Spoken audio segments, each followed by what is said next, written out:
Bonjour à tous. La dernière fois, on a parlé de cette vie précieuse et je vous avais laissé avec une petite phrase un peu inconfortable. Elle ne sera pas toujours là. Alors aujourd'hui, on va parler de ça, de l'impermanence. C'est un sujet qui semble évident au premier abord. Oui, d'accord, tout passe, on connaît la chanson. Mais le bouddhisme en fait quelque chose de beaucoup plus radical parfois. Quelque chose qui, quand on le réalise vraiment, change radicalement notre manière de voir. Regardez autour de vous, la pièce où vous êtes, les gens que vous aimez, votre propre corps, vos pensées. Tout ça était différent il y a 10 ans, tout ça sera différent dans 10 ans. Et une partie de ces choses n'existera plus du tout. Ce n'est pas une pensée déprimante, c'est juste vrai. Le problème, c'est qu'on passe un temps fou à faire comme si ce n'était pas le cas. On s'accroche à des situations, à des relations ou à des versions de nous-mêmes qui ont déjà changé, sans qu'on ait reçu le mémo. On essaye de transformer la vie en une série de photos fixes, alors que c'est un film qui défile à 24 images par seconde. Et forcément, quand la pellicule avance et qu'on essaye de retenir l'image précédente, ça déchire. C'est là que la souffrance arrive. J'ai, comme vous je suppose, eu mon lot de choses qui se sont arrêtées. Parfois c'est brutal, parfois c'est si lent qu'on ne le voit rien venir. Pour illustrer ça, je repense souvent à une balade que j'ai faite récemment. Sachez que j'adore la photo. C'est une de mes passions. Je déambulais dans la ville où j'ai grandi, dans ces rues qui ont connu mes pas à tous les âges. À un moment, je me suis retrouvé devant le bar où j'allais, gamin, boire des grenadines. Enfin, devant son fantôme du moins. Nouveau patron, nouveau style, nouvelle enseigne. C'est devenu un restaurant familial très correct, mais ce n'était plus mon bar. Je suis quand même rentré, je me suis installé, j'ai commandé une grenadine. J'ai raconté tout ça au barman qui a ri avec moi. Je suis ressorti content. Le lieu avait changé, mon souvenir était intact, et moi j'étais devenu quelqu'un d'autre entre les deux. Ni l'enfant à la grenadine, ni un étranger, juste un flux. Dans les textes, on sépare souvent l'impermanence en deux niveaux, l'impermanence grossière et la subtile. Pour la grossière, c'est celle qu'on voit à l'œil nu. Les saisons qui tournent, les objets qui cassent, les gens qui vieillissent. Ça, on l'accepte en théorie. Même si on passe nos journées à acheter des crèmes anti-rides ou à râler quand notre téléphone rend l'âme. Et pour la subtile, c'est là que ça devient vertigineux. C'est le fait que chaque moment est en train de mourir et de naître simultanément. La science nous dit que nos cellules se renouvellent sans cesse.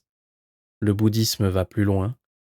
La personne qui écoute ces mots-là maintenant est déjà différente de celle qui a appuyé sur play il y a quelques minutes. Je rajoute une petite parenthèse ici. Oui, c'est quand même très proche de la vision scientifique. Nous sommes d'accord. Je dis plus loin dans le sens philosophique du terme. Sinon, ce sont des idées extrêmement semblables. Il n'y a pas de moi fixe qui traverse le temps. Il y a un processus.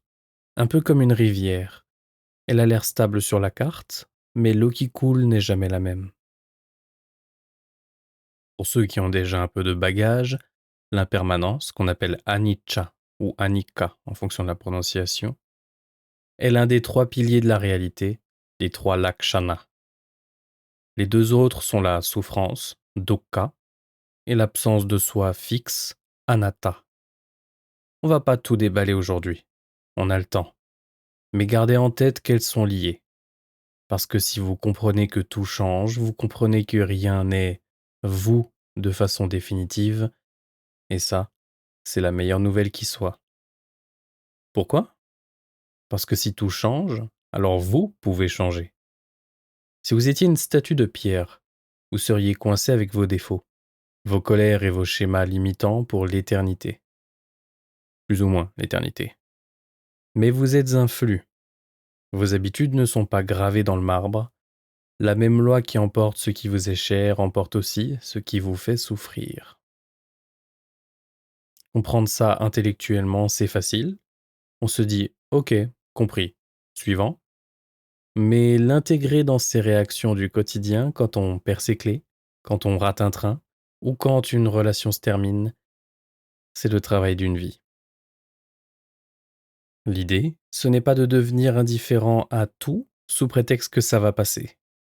Au contraire, quand on sait que le café qu'on boit est unique, que cette discussion avec un ami ne se reproduira jamais exactement de la même façon, on devient beaucoup plus présent. L'impermanence donne du prix aux choses. Elle rend la vie savoureuse, justement parce qu'elle est fragile. On ne subit plus le changement, on commence à danser avec lui. Avant de retirer vos écouteurs, aujourd'hui ou dans la journée de demain, choisissez une chose que vous tenez pour acquise, quelque chose que vous trouvez stable, normal.